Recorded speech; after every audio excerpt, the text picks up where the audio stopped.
বিরোধী দলীয় নেতার এই শুভেচ্ছা বিনিময়ের আনুষ্ঠানিকতা কিন্তু শুরু হয়েছে 11টার পরই। এই মুহূর্তে বিরোধী দলীয় নেতার যে রাষ্ট্রীয় বাসভবন আছে সেখানে কিন্তু শুভেচ্ছা বিনিময় পর্ব চলছে। বিভিন্ন দেশে যেসব প্রতিনিধিরা বাংলাদেশে আছেন, অর্থাৎ যেসব রাষ্ট্রদূতরা আছেন, কূটনীতিকরা আছেন বাংলাদেশে নিযুক্ত, তারা কিন্তু বিরোধী দলীয় নেতার সাথে এখানে আসছেন। তার যে মিন্টো রোডের বিরোধী দলীয় নেতার যে সরকারি বাসভবন আছে সেখানে কিন্তু তারা আসছেন, ঈদের শুভেচ্ছা বিনিময় করছেন, কুশল বিনিময় করছেন। মূলত সকাল এর পাশেই যমুনাতে যেই প্রধানমন্ত্রীর সাথে 10টার সময় কূটনীতিকদের শুভেচ্ছা বিনিময়ের আনুষ্ঠানিকতা ছিল, সেই আনুষ্ঠানিকতা শেষ করে কিন্তু আমরা দেখেছি বিভিন্ন দেশের কূটনীতিকরা একে একে আসছেন। আমরা দেখেছি যুক্তরাজ্যের প্রতিনিধি, অস্ট্রেলিয়ার প্রতিনিধি, ভারত। নগদ নিয়ে এলো হার না মানা হার অফার।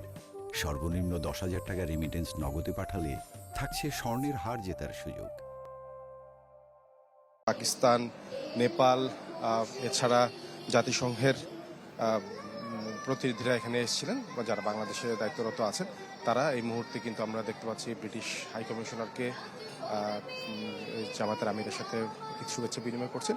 এই আনুষ্ঠানিকতাটা মূলত 12:30 নাগাদ চলার কথা আছে এবং আজকে বিরোধী দলীয় নেতার যেই সূচি আছে সেই সূচি অনুযায়ী 12:30 পর্যন্ত এই অনুষ্ঠান চলার কথা আছে। 12:30টার পর দুপুরবেলা রাজনীতিবিদ এবং সমাজের সর্বস্তরের মানুষের সাথে শ্রদ্ধা বিনিময়ের একটি আনুষ্ঠানিকতা আছে। এর আগে আমরা দেখেছি বিরোধী দলীয় নেতা এই কূটনীতিকদের সাথে শুভেচ্ছা বিনিময়ের আনুষ্ঠানিকতার শুরুতে তার যেই প্রাঙ্গণ আছে, প্রাঙ্গণে একটি গাছ লাগিয়ে আজকের ঈদের দিনের আনুষ্ঠানিক কার্যক্রমের সূচনা করেছে।